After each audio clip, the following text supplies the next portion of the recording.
जय हिंद दोस्तों, मैं हूं आपका दोस्त के बी और डेली करंट अफेयर्स के एक नए वीडियो में आप सभी का स्वागत है। तो आज के इस वीडियो में हम 18 नवंबर 2020 से जो भी महत्वपूर्ण प्रश्न आपकी परीक्षाओं में पूछे जा सकते हैं उन सभी प्रश्नों को डिस्कस करेंगे। तो आइए इस वीडियो की शुरुआत करते हैं। पहला प्रश्न है, किस राज्य की सरकार ने अनाथ व बेसहारा बच्चों के लिए वात्सल्य योजना और समर्थ योजना को लॉन्च किया? तो ये जो योजना है इसे लॉन्च कर दिया है राजस्थान की सरकार ने, यानी कि इस प्रश्न का ऑप्शन डी करेक्ट होगा। अब पहले आपको यह ध्यान रखना है कि राजस्थान राज्य की सरकार के द्वारा 14 नवंबर से लेकर के 20 नवंबर 2020 के बीच में बाल अधिकार सप्ताह मनाया जा रहा है। आपको पता होगा कि हमारे देश के जो पहले प्रधानमंत्री थे जवाहरलाल नेहरू, उन्हीं के जन्म दिवस के अवसर पर हमारे देश में बाल दिवस मनाया जाता है। तो राजस्थान की जो सरकार है उसके द्वारा यहाँ पर बाल अधिकार सप्ताह मनाया जा रहा है और इसी दौरान राजस्थान के सीएम अशोक गहलोत के द्वारा जो भी राजस्थान राज्य में अनाथ और बेसहारा बच्चे हैं उनके लिए इन दो योजनाओं की शुरुआत की गई है। और आपको ध्यान रखना है कि जो राजस्थान के सीएम है अशोक गहलोत जी, उनके द्वारा जोधपुर जिले में बच्चों के लिए स्किल डेवलपमेंट और काउंसलिंग सेंटर का भी उद्घाटन किया गया है। तो ये आप ध्यान रखेंगे।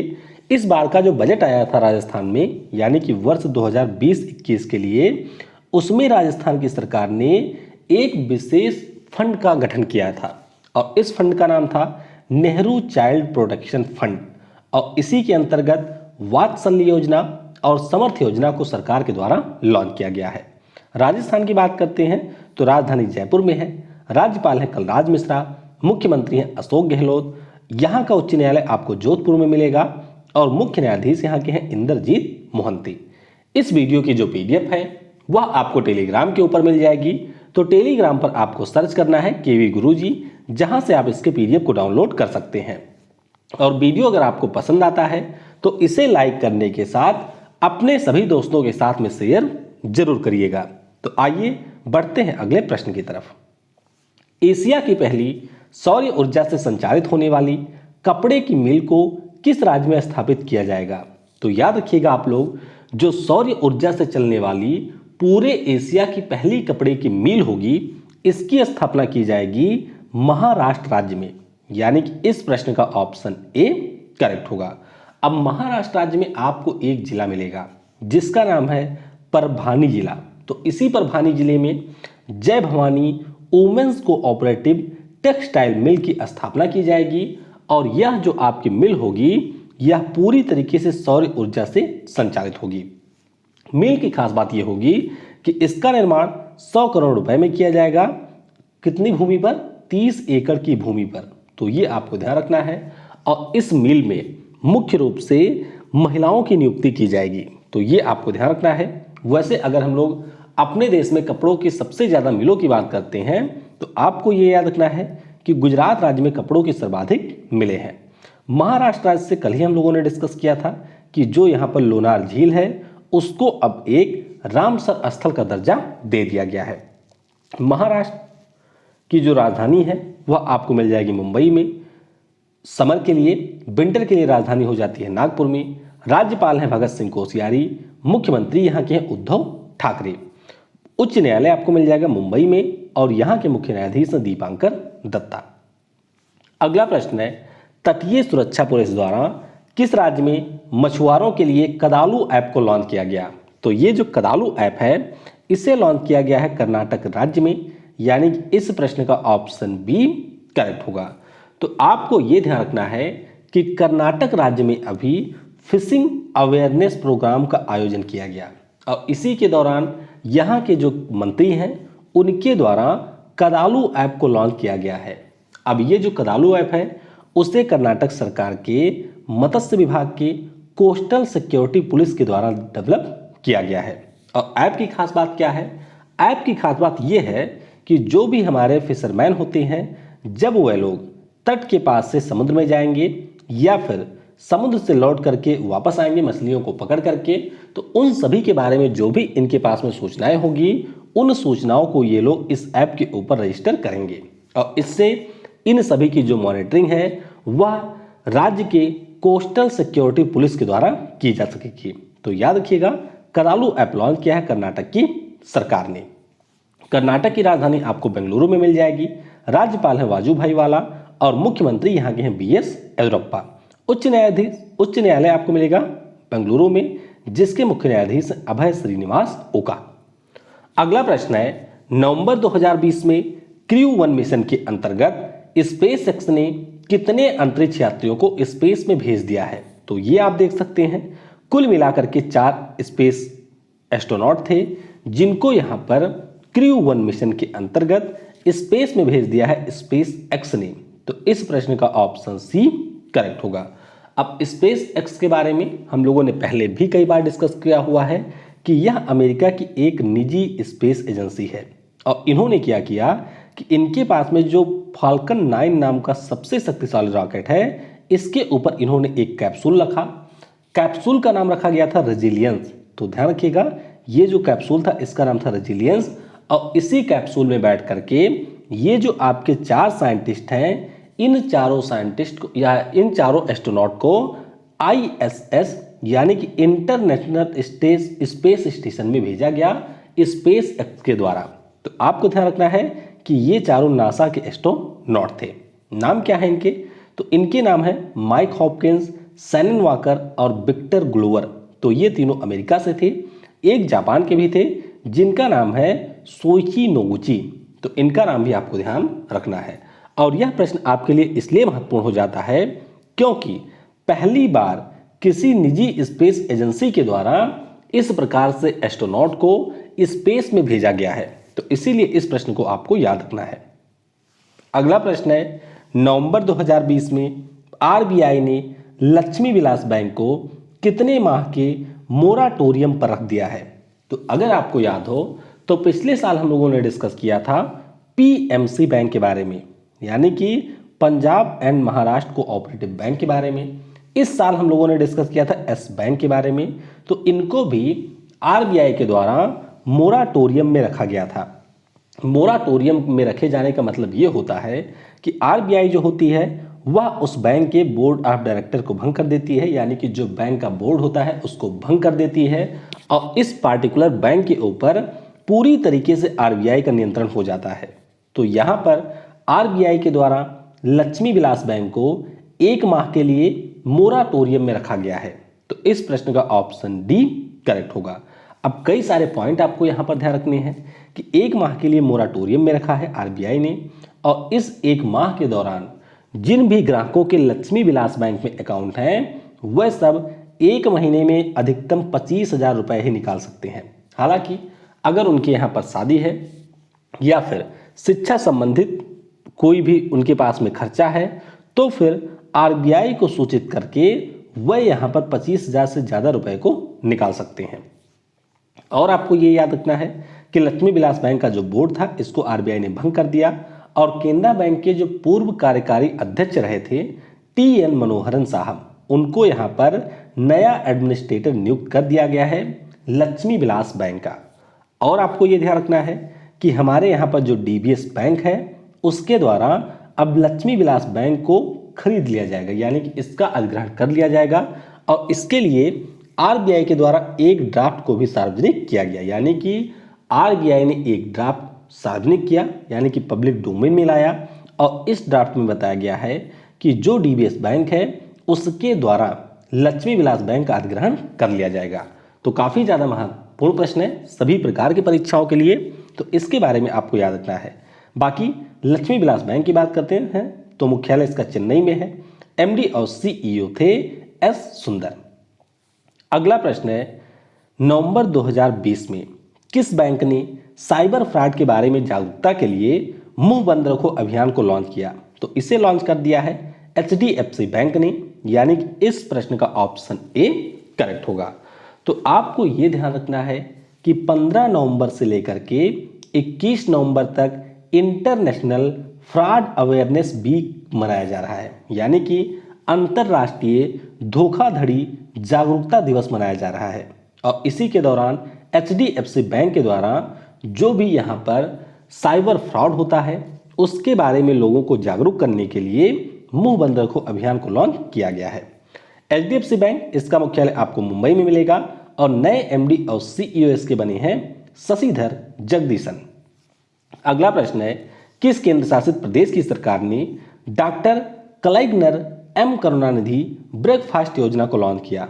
तो ये लॉन्च कर दिया है पुडुचेरी की सरकार ने। तो इस प्रश्न का ऑप्शन सी करेक्ट होगा। अब M करुणानिधि साहब के बारे में आप लोगों ने सुना होगा, तमिलनाडु राज्य के ये पूर्व CM रह चुके हैं और उन्हीं के नाम पर इस ब्रेकफास्ट योजना को पुडुचेरी की सरकार ने लॉन्च कर दिया है। तो आपको इसके बारे में याद रखना है। बाकी इस योजना के अंतर्गत जो भी राज्य के गवर्नमेंट स्कूल हैं या फिर गवर्नमेंट एडेड स्कूल हैं, उन सभी में बच्चों को मुफ्त नाश्ते की व्यवस्था की जाएगी। इसके अलावा उनके दूध का भी वितरण किया जाएगा। तो ध्यान रखिएगा आप, पुडुचेरी के जो CM हैं B नारायण स्वामी जी, उनके द्वारा डॉक्टर कलाइग्नर M करुणानिधि ब्रेकफास्ट योजना को लॉन्च किया गया है। अगला प्रश्न है, ब्रिक्स समूह के 8वें विज्ञान प्रौद्योगिकी व नवाचार के मंत्री स्तरीय बैठक यानी कि ministerial meeting of science technology and innovation of BRICS group में भारत का प्रतिनिधित्व किसने किया? तो भारत की तरफ से यहां पर शामिल हुए थे केंद्रीय मंत्री डॉक्टर हर्षवर्धन। तो इस प्रश्न का ऑप्शन बी करेक्ट होगा। तो ब्रिक्स समूह के बारे में हम लोगों ने काफी बार डिस्कस किया हुआ है। इसका पूरा नाम है ब्रिक्स। ब्रिक्स का मतलब क्या है? ब्राजील, रसिया, इंडिया, चाइना और दक्षिण अफ्रीका। दक्षिण अफ्रीका इसमें सबसे लास्ट में 2010 में शामिल हुआ था। अब बात करते हैं ब्रिक्स समूह की। तो 2020 के लिए इस समूह का अध्यक्ष देश है रसिया और इसीलिए रसिया की अध्यक्षता में यहां पर SIT मिनिस्ट्रियल मीटिंग का आयोजन किया गया। आपको यह ध्यान रखना है कि जो SIT मिनिस्ट्रियल मीटिंग हुई है, इसमें तो हमारे पृथ्वी विज्ञान और प्रौद्योगिकी के साथ साथ स्वास्थ्य और परिवार कल्याण मंत्री डॉक्टर हर्षवर्धन जी शामिल हुए और अभी ब्रिक्स समूह के 12वें सम्मेलन का भी आयोजन हुआ जिसमें हमारे PM नरेंद्र मोदी शामिल हुए थे। और ऐसा पहली बार हुआ है कि जब ब्रिक्स का जो सम्मेलन है उसका आयोजन वर्चुअली तरीके से किया गया। तो आपको इसकी थीम ध्यान रखनी है। 2020 के लिए ब्रिक्स समिट का थीम रहा था BRICS partnership for global stability, shared security and innovative growth. और आपको एक अन्य महत्वपूर्ण पॉइंट यह ध्यान रखना है कि 2021 में भारत ब्रिक्स समूह का अध्यक्ष देश होगा। 2020 में है रसिया और 2021 में होगा भारत। अगला प्रश्न है, नवंबर 2020 में जारी vital statistics of India based on CRS 2018 report में कौन सा राज्य शीर्ष पर रहा है? तो इसमें शीर्ष पर रहा है अरुणाचल प्रदेश, यानी कि इस प्रश्न का ऑप्शन डी करेक्ट होगा। तो पहले तो आपको यह ध्यान रखना है कि ये जो हमारी रिपोर्ट है इसको जारी किया गया है कि हमारे देश के जो राज्य हैं वहां पर सेक्स रेशियो यानी कि लिंगानुपात किस प्रकार का रहा है। तो इसमें अरुणाचल प्रदेश रहा है शीर्ष स्थान पर, जहां पर प्रति 1000 पुरुषों के ऊपर 1084 महिलाओं ने जन्म लिया। कितनी? 1084 महिलाओं ने जन्म लिया है। वहीं पर रिपोर्ट में नागालैंड रहा दूसरे स्थान पे और मिजोरम रहा है तीसरे स्थान पर। वहीं पर अगर हम बात करते हैं कि सबसे खराब सेक्स रेशियो कहां पर रहा, तो ये आपको देखने को मिलेगा मणिपुर राज्य में। कहां पर? मणिपुर राज्य में, जहां पर प्रति 1000 पुरुषों पर मात्र 757 महिलाओं ने जन्म लिया है। तो इंपॉर्टेंट प्रश्न है, इसके बारे में भी आपको याद रखना है। अगला प्रश्न है, नवंबर 2020 में किस बैंक ने नियो बैंकिंग प्लेटफॉर्म लॉन्च करने के लिए फिनटेक कंपनी पे नियर बाय के साथ में एक समझौता किया है? तो यह समझौता किया है SBM बैंक इंडिया ने। तो इस प्रश्न का ऑप्शन सी करेक्ट होगा। अब पहले तो आपको यह ध्यान रखना है कि नियो बैंक होता क्या है। तो अगर हम लोग बात करते हैं नियो बैंक की, तो यह एक ऐसा बैंक होता है जो कि पूरी तरीके से ऑनलाइन संचालित होता है, यानी कि इस बैंक की आपको कोई भी ब्रांच देखने को नहीं मिलेगी। इस प्रकार के जो बैंक होते हैं वे पूरी तरीके से ऑनलाइन संचालित होते हैं। और आपको ध्यान रखना है कि जो SBM बैंक ऑफ इंडिया है वह स्टेट बैंक ऑफ मॉरिशस का ही एक पार्ट है और इसी के द्वारा यहां पर पे नियर बाय फिनटेक कंपनी के साथ में समझौता किया गया है, जिसके अंतर्गत ये लोग भारत में एक नियो बैंकिंग प्लेटफॉर्म को लॉन्च करेंगे। एसबीएम बैंक इंडिया की बात करते हैं तो 2018 में ही इसकी स्थापना हुई थी। मुख्यालय इसका आपको मिल जाएगा मुंबई में और एमडी और सीईओ इसके हैं सिद्धार्थ रथ। अभी एक हमारे रथ और चर्चा में थे जिनका नाम था दिलीप रथ। तो आपको कमेंट में बताना है कि दिलीप रथ भाई साहब कौन थे। अगला प्रश्न है, नवंबर 2020 में लिंज ओपन टेनिस टूर्नामेंट का खिताब किसने जीत लिया? तो इसे जीत लिया है आर्यना सबालेंको ने। तो इस प्रश्न का ऑप्शन भी करेक्ट होगा। अब जैसे कुछ समय पहले ही हम लोगों ने डिस्कस किया था पेरिस मास्टर टूर्नामेंट के बारे में, उसी प्रकार से ये जो लिंज ओपन टेनिस टूर्नामेंट है ये होता है महिलाओं का टूर्नामेंट। तो ध्यान रखेंगे आप लोग, पेरिस मास्टर टेनिस टूर्नामेंट ये होता है पुरुषों का और जो ये लिंज ओपन टेनिस टूर्नामेंट होता है ये होता है महिलाओं का। तो इसमें जो फाइनल मुकाबला है वह बेलारूस की आरेना सबालेंका और एलिस मर्टेंस के बीच में खेला गया, जिसमें आरेना सबालेंका ने यहां पर एलिस मर्टेंस को हरा दिया। तो ये आप ध्यान रखेंगे। और इस जीत के साथ जो महिलाओं की यहां पर रैंकिंग होती है टेनिस में, उसमें 10वें स्थान पे पहुंच गई हैं सबालेंका। कौन? Arena Sabalenka. तो ये भी आप ध्यान रखेंगे। बाकी कल हम लोगों ने डिस्कस किया था नोवाक जोकोविच के बारे में, जो कि 6ठी बार पुरुषों की रैंकिंग में किसी वर्ष में शीर्ष स्थान पर रहे हैं। तो ये दोनों प्रश्न भी आपके लिए काफी ज्यादा महत्वपूर्ण है। अगला प्रश्न है, चंद्रावती देवी जिनका हाल ही में निधन हुआ किस राज्य की पूर्व उपराज्यपाल थी? तो ये पूर्व उपराज्यपाल रही थी पुडुचेरी केंद्र शासित प्रदेश की, यानी कि इस प्रश्न का ऑप्शन बी करेक्ट होगा।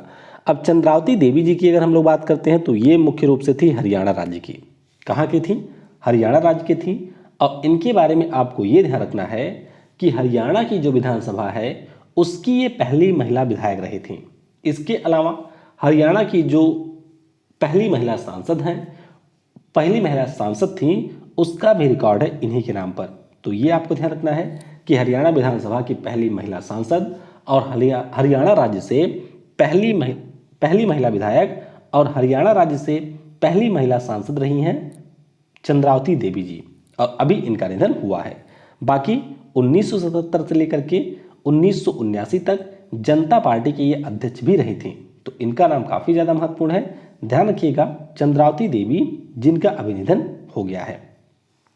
बाकी आइए कुछ अन्य चीजें भी जान लेते हैं। मिर्गी नाम की एक डिसीज आपने सुनी होगी, मिर्गी, जिसे हम लोग एपिलेप्सी के नाम से जानते हैं। तो मिर्गी के प्रति जागरूकता के लिए प्रत्येक वर्ष 17 नवंबर को नेशनल एपिलेप्सी डे मनाया जाता है। तो ये आपको ध्यान रखना है। वर्ष 2002 की बात है। उस समय भौतिकी के क्षेत्र में जापान के एक हमारे वैज्ञानिक थे जिनका नाम था मासाशोबी कोशिबा। तो इनको भौतिकी के क्षेत्र में नोबेल पुरस्कार मिला था ब्रह्मांडीय न्यूट्रिनो की खोज के लिए, और अभी इनका निधन हो गया है। नैतिक मतदान के बारे में जागरूकता के लिए चुनाव आयोग के द्वारा जो प्रसिद्ध अभिनेता हैं सोनू सूद, इनको पंजाब के लिए स्टेट आइकॉन नियुक्त किया है चुनाव आयोग ने। यानी कि जो राज्य के लोग हैं उनको नैतिक मतदान के बारे में जागरूक किया जा सके, इसीलिए चुनाव आयोग के द्वारा सोनू सूद जी को यहाँ पर स्टेट आइकन नियुक्त किया गया है। और आप ध्यान रखेंगे कि फ्लिपकार्ट नाम की जो हमारे यहाँ पर ई कॉमर्स कंपनी है उसके द्वारा गेमिंग स्टार्टअप कंपनी स्कैपिक का अधिग्रहण कर लिया गया है। तो ये भी आपको यहाँ पर ध्यान रखना है। तो ये हम लोगों ने पूरे जो करंट अफेयर्स हैं उनको डिस्कस कर लिया है। कल मैंने आपसे पूछा था कि अक्टूबर 2020 में किस राज्य की सरकार ने किसानों के मुद्दे के लिए पहले रायतू वेदिका को लॉन्च किया? तो ये लॉन्च किया था किसने? तेलंगाना राज्य की सरकार ने। और काफी सारे लोगों ने इस प्रश्न का उत्तर बिल्कुल सही दिया था। आज की वीडियो से आपके लिए प्रश्न है, किस राज्य में भारत के पहले सोलर आधारित एकीकृत multi village water supply project को लॉन्च किया गया? तो इस प्रश्न का उत्तर आपको नीचे कमेंट सेक्शन में देना है। बाकी वीडियो आपको कैसा लगा इसे भी आप नीचे कमेंट में बता सकते हैं। और सबसे जरूरी, वीडियो को लाइक करने के साथ अपने सभी दोस्तों के साथ में शेयर जरूर करिएगा। Thanks for watching. जय हिंद, जय भारत। और सबसे जरूरी, पढ़ेगा भारत तो बढ़ेगा भारत।